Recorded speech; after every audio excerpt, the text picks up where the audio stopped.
The college basketball world has gone crazy because of Purdue's really, really bad loss to Iowa State. But is it justified or just an overreaction?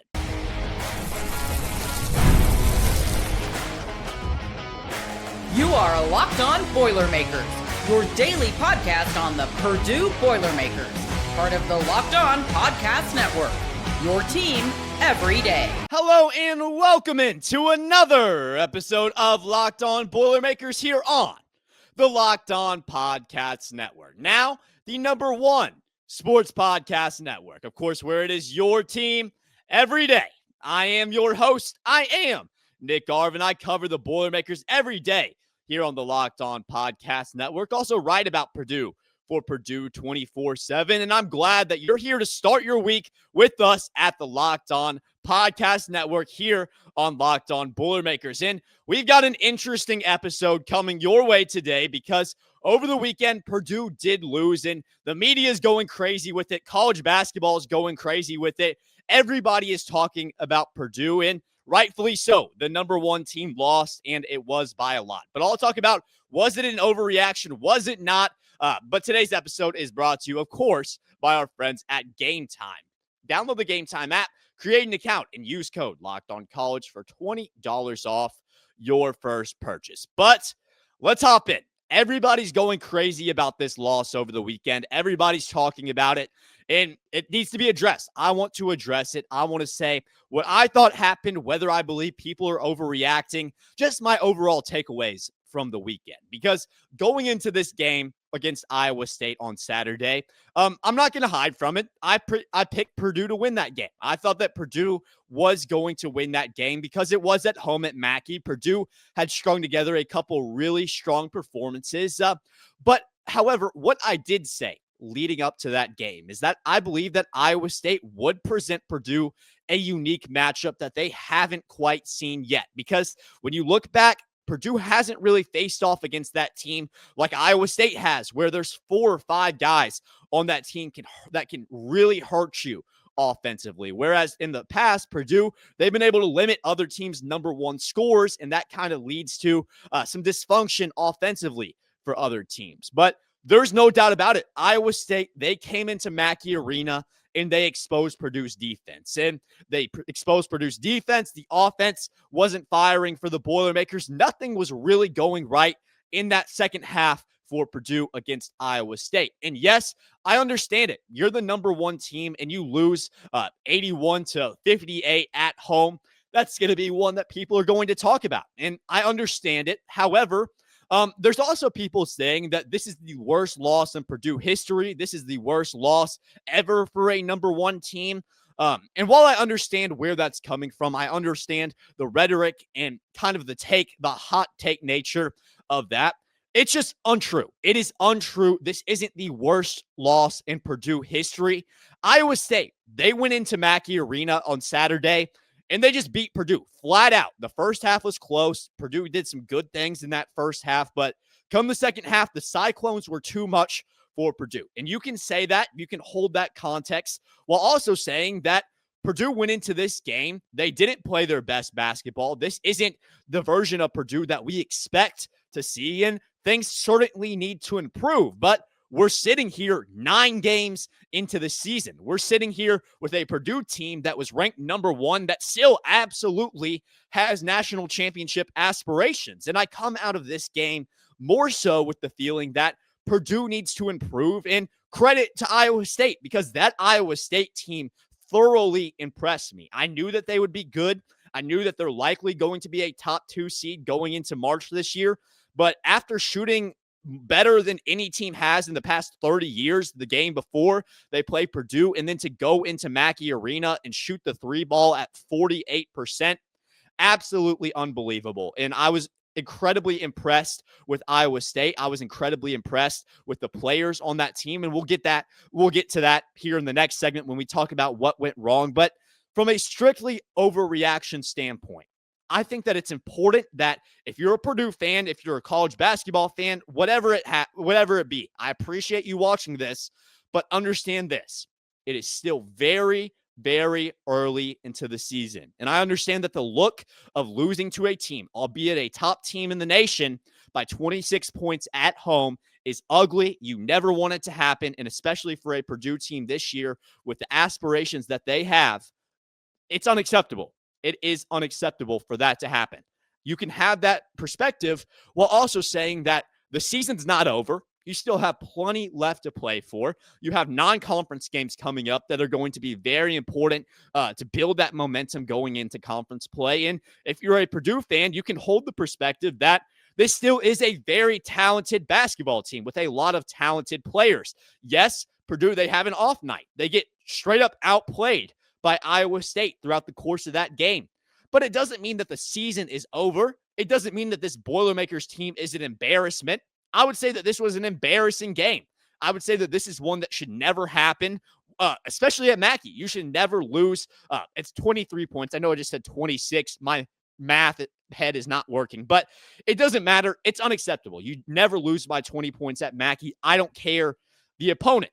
However, Purdue's season is not over, and that's my main takeaway coming out of this. You can have the perspective that Purdue, they played really bad basketball, and we'll get to it. They did play bad basketball. They didn't play up to their standard, but there are still things that you can take out of this game. There's still a silver lining for this Purdue team where you shouldn't give up hope in early December.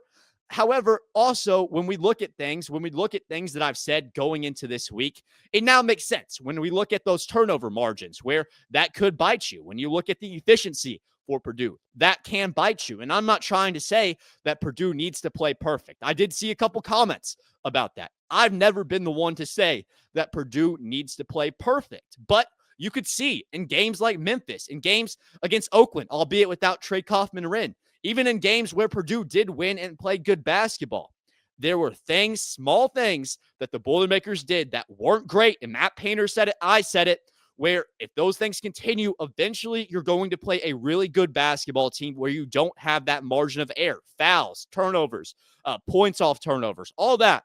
Eventually, when you play a team like Iowa State, they're going to shoot the ball lights out, and you're not going to have an opportunity to climb back in the game at the end. That's what Purdue ended up seeing. And even in times in that second half, the point differential got to 12, 16, 18. There were opportunities for Purdue to get back into this game if they didn't turn the ball over. However, the offense wasn't able to get enough possessions, albeit with the efficiency they normally play at. And then Iowa State, they made almost everything. Iowa State was not missing on the other side. So, and if you're Purdue, you're going to face off against a team like this in March. So you have to put that into perspective. It's an early season loss. You're likely not going to be the number one team in the nation for a bit. And it stinks. It sucks that you're here, but you have to use this and say, fix the things that we can fix. Let's make us a better team and not focus on Iowa State shooting the ball lights out. Let's not focus on Iowa State having 4 to 5 players. Let's develop that system where we can have 4 to 5 players in that starting lineup. We can have guys that come off the bench and give us real production on a consistent basis. I feel like if Purdue's able to use this loss as fuel, and there's no doubt in my mind, Matt Painter talked all about it post-game, about using this loss as fuel. That's going to be the important thing coming out of this game, not the overreaction that comes by the media or by the college basketball community after this game, not everyone saying that Purdue's season is over, that they're frauds. That's not what you focus on. It's about the guys in the locker room. It's about the players on the floor using this as fuel and improving going into the rest of the season. We've seen games like this in the past. We saw in the year when Edey and that team went to the national championship. They lost a game early, but they still made it to the national championship. Ultimately, that's the goal this year for Purdue. It wasn't ever going undefeated. No matter what the media says, no matter what a certain community of people say, it was never about going undefeated. And I know that losses could have came in a better fashion. You never want to get blown out, and you never want that term historic surrounding that loss. So it wasn't ideal, but you're going to lose games. It's about how you use that going forward, because ultimately, if you're a Purdue fan, the goal is March. The goal is to win in March, and the goal is that national championship. National championships don't get determined in December. They certainly don't get determined the first week of December. So I know it's easy to sit here and maybe have people think that I'm a Purdue fan. I'm just trying to say that it doesn't matter. It certainly does matter. When you get beat like that, you have problems, but you have 4 months to address those problems before March. And that's what I trust Matt Painter to do. I've watched enough Purdue games to realize that they're going to have the ability to bounce back after a loss like this, especially this year, because they have the talent. And most importantly, they have the top coach in the nation in Matt Painter. So let's not overreact. Let's take this loss for what it is, a bad loss, and let's move forward. I'll talk more in depth here in this next segment about what went wrong for Purdue, what we can address going into the future, and how this Purdue team improves and gets better going into conference play. Stick with us. That's here next on Locked On Boilermakers. The World Cup is coming back to North America for the first time since 1994. And with 48 teams for the first time ever, it's going to be massive. But let's be honest, getting tickets is usually the hardest part. That's why the Game Time app is clutch, finally giving fans a real advantage when it comes to snagging seats. And it's not just for soccer. It's not just for that World Cup. You can get tickets to Mackey, tickets for college basketball games as well. With Game Time, you can track price drops in real time. Get alerts when great seats open and buy tickets the moment they hit the app. It puts the power back in your hands and makes going to the World Cup or college basketball games realistic instead of impossible. And that's why I love it. It's the easiest way to get into Mackey, cheapest, most accessible. So take the guesswork out of buying World Cup and college basketball tickets and or every match, concert, or event with Game Time. Download the Game Time app, create an account, and use code LOCKEDONCollege for $20 off your first purchase. Terms apply. Again, download the app, make an account, and use code LOCKEDONCollege for $20 off. Swipe, tap, ticket. Go. Download Game Time today. Before we get into what Purdue did wrong against Iowa State, I do want to thank you guys and tell you guys about something new. Thank y'all for making Locked On Boilermakers your first listen, of course, and Locked On, the #1 sports podcast. And you already live your team every day. Now let's take it up a new level and go ad-free. Join the new Everydayer Club today and get Locked On Boilermakers with no interruptions, members-only Discord access, and more. All just for $5 a month or $50 a year.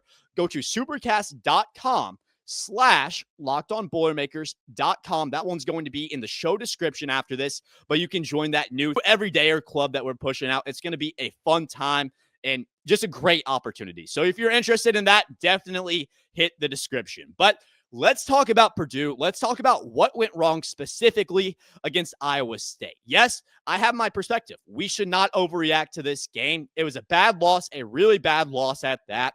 But championships aren't decided in December. However, what is decided is the way that your team plays, the habits that your team builds. And early on in this game, it honestly wasn't all bad. I could tell early on that the intensity level, especially at home in Mackey, favored Iowa State, which is never good, never what you want. But in that first half, Purdue made enough shots and Iowa State missed enough shots for Purdue to stay competitive. And I don't want to be a box score watcher here because that's not all that happened in this game. You could tell if you use your eyes, use that eye test, that Purdue wasn't playing up to the level. They weren't playing with the pace that Iowa State was playing in this game. And that's fair. But if we look at those shooting numbers early on, I split it up half by half. For that first half, Iowa State shot the ball 4 for 11, 36% from three-point range. Purdue, 2 for 10, 20% from from three-point range. So that honestly, it does favor Iowa State in the first half, but Iowa State, they didn't pull away. It was only a 4-point lead at halftime that the Cyclones held. So overall, in the first half, I thought that Purdue did a decent job of staying in the game. And that's something that you can kind of hold as a little bit of a silver lining when you're just not playing up to that up to the standard that Iowa State was. The ability to compete for at least a half of basketball.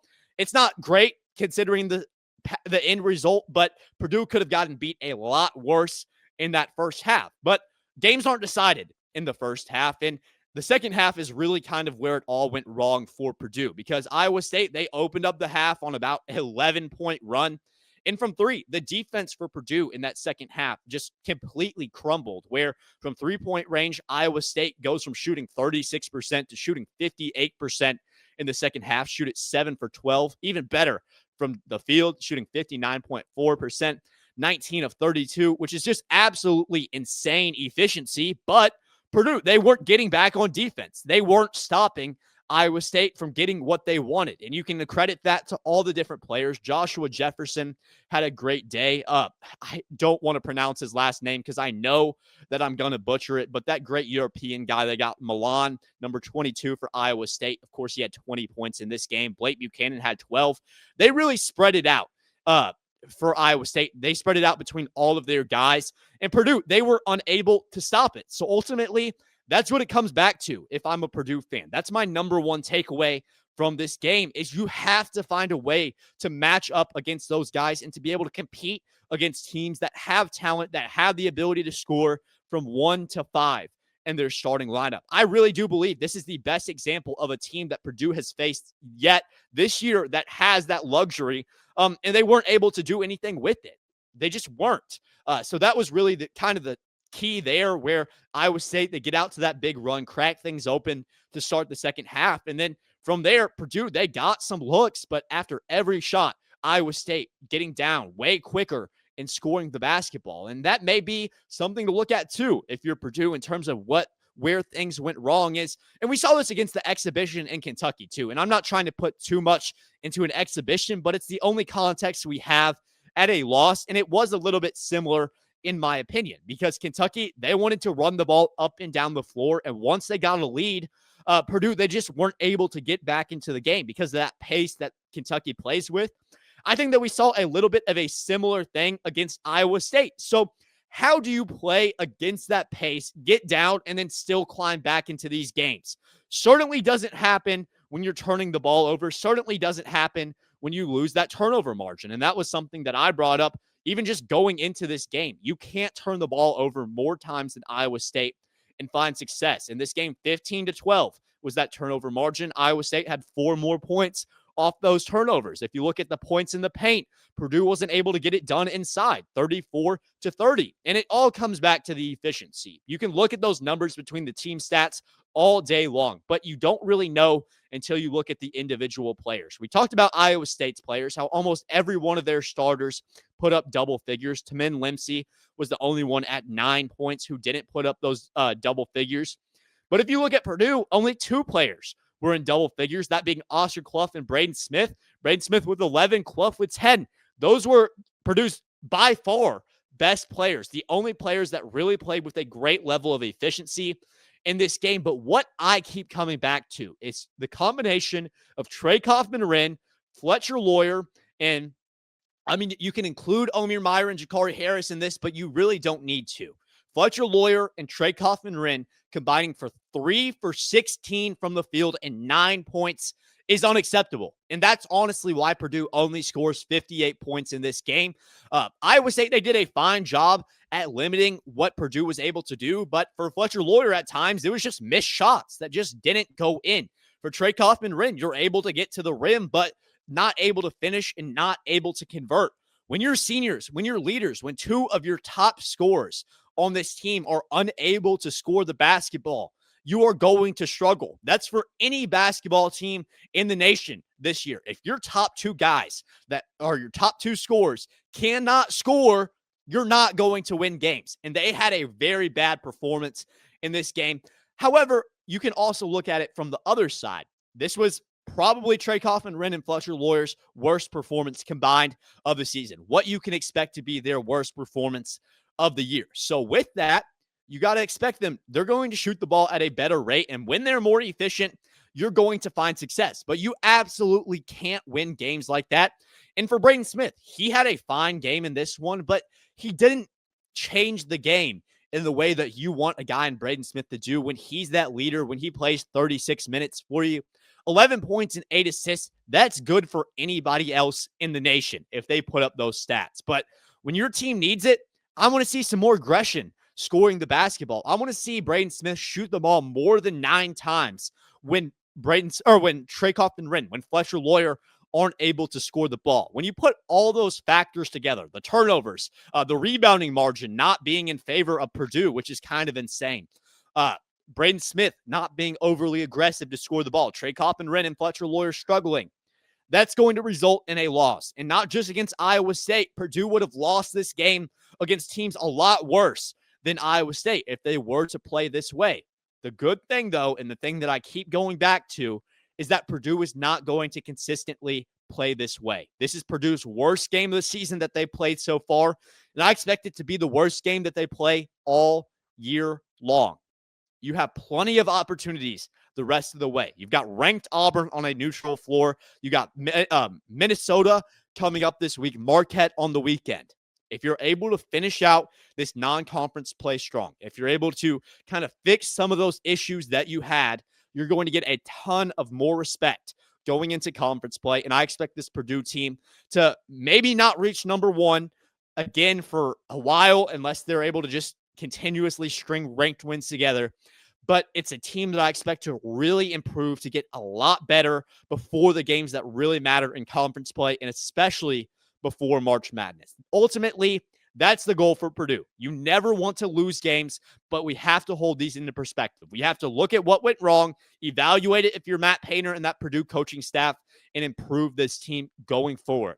I do think that Purdue is going to be able to do it, but there are a lot of things that Purdue can work on and a lot of places where we can get better if this team wants to go where the expectation is for Purdue, where they want to go, and kind of what they want for themselves. So things to look at, what went wrong. Are we going to overreact? Probably not. Some people will. But I want to talk about the AP poll. It's going to come out a little bit later today, but I want to take a look at what teams are going to fall. How far does Purdue fall? We're going to have all that.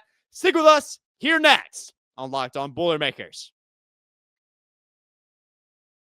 The holidays come with two big goals: feeding people well and finding gifts they'll actually love. And when you want both handled in one move, Omaha Steaks is the way to go. From hosting to gifting, they deliver the world's best steak experience right to your door. Because during their Sizzle All the Way sale, you can stock up and save in a huge way. 50% off site-wide at omahasteaks.com. And it gets even better. Locked On College listeners get an extra $35 off with code COLLEGE at checkout. But Omaha Steaks isn't just an affordable steak. It isn't just a great gift. The quality is unmatched. These are amazing steaks. And I know a lot of times it's easy to say when you get a deal on a steak, when the steak is affordable, you kind of have trust issues, whether it's going to be good. But I can let you know right now that Omaha Steaks has the best steaks in the business, and it's an amazing gift for any of your family or loved ones this holiday season. So save big on gourmet gifts and more holiday favorites with Omaha Steaks. Visit omahasteaks.com for 50% off site-wide during their Sizzle All the Way sale. And for an extra $35 off,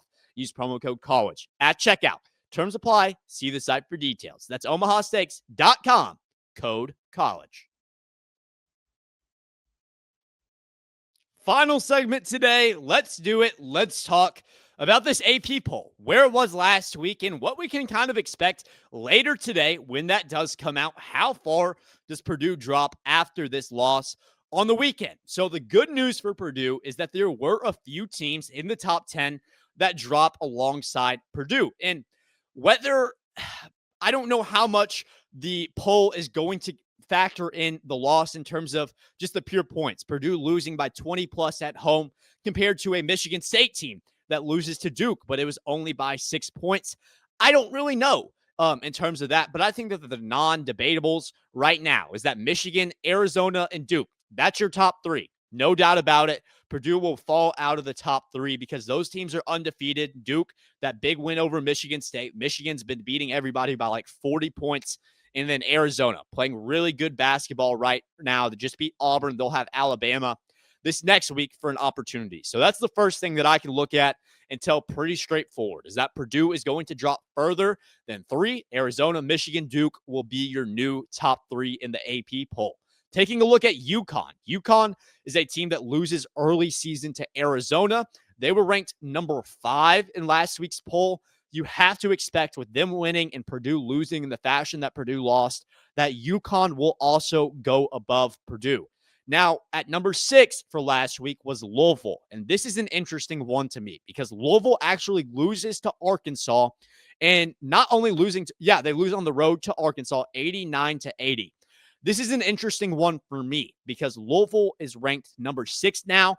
you would know there's no real argument that Purdue is better than Louisville going into this week. But how much does the committee give a loss to a Arkansas team that is not as high ranked as an Iowa State, but you lose by a less margin on the road compared to at home by 20 plus?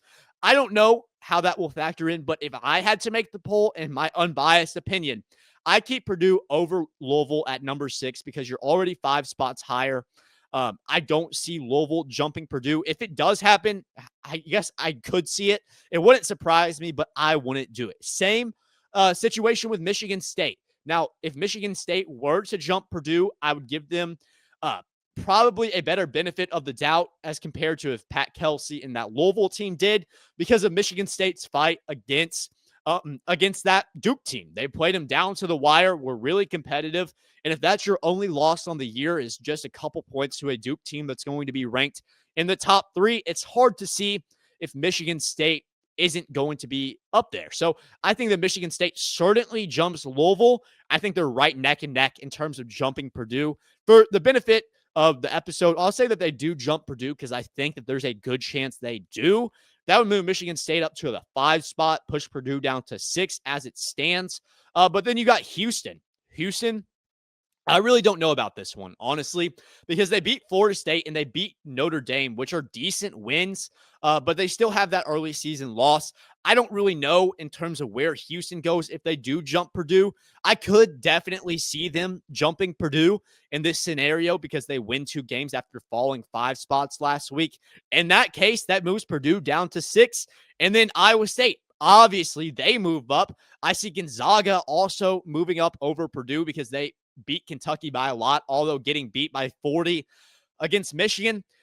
I don't really know about Gonzaga on second hand because they do lose by 40 to Michigan, which is a tough loss, but also Iowa State is in there. So the only teams right now that I would say are guaranteed going to jump over Purdue in the poll, I mean, you can make a case for BYU, but I don't see it. I say Arizona, Michigan are going to be 1A, 1B. Switch it out however you want. Duke will certainly come in at number 3, in my opinion. UConn will be in number 4. Iowa State really has a case for number 5 here. I could definitely see Iowa State coming in at that number 5 spot. Whether Purdue drops down to 6, maybe that 7 spot, I could see that range, but I also wouldn't be surprised if a Houston or if a Louisville jumps up over Purdue. Michigan State, that's going to be an interesting one because they do have that loss, although that loss isn't as bad as Purdue. But ultimately, I would say for Purdue, the way that this outlook kind of goes for them, probably around the 7 or 8 range with Arizona, Michigan, Duke, UConn, absolutely. Houston, probably, in Iowa State over them. Gonzaga has a case. Louisville has a case. And Michigan State has a case. So ultimately, Purdue likely going to fit in around that 7 or 8 spot later today, maybe all the way down to 9 or 10, just depending on how bad of a loss the AP poll deems against Iowa State on the weekend. But ultimately, Iowa State, they're going to be a top 5 team in the nation. So you got to hold that with a little bit of value in terms of losing to a really, really talented basketball team. But obviously, you never want to lose. You never want to do bad, and you never want to lose the way that Purdue did. But of course, my key theme for the episode and what I want to leave you guys with today, championships aren't decided in December. The goal for this year was never for Purdue to go undefeated. The goal for Purdue was never to play flawless. Yes, you want them to play good basketball, 2 halves every game that they play. That's the goal. But in a perfect world, that's the case. It's not a perfect world. This Purdue team is going to struggle throughout the course of this year, but ultimately, the way that good basketball teams are determined from great national championship winning teams. It's not about how you handle your wins. It's about how you handle your losses. If Purdue is able to continue the route that they're going, if they continue to play good basketball the way that they have before Iowa State, there's no doubt in my mind that Purdue will still have that opportunity to make it out to Indianapolis this March going into April. Absolutely. As long as this team can handle their losses the way that they handle their wins. I expect them to do that. I have all the faith in the world.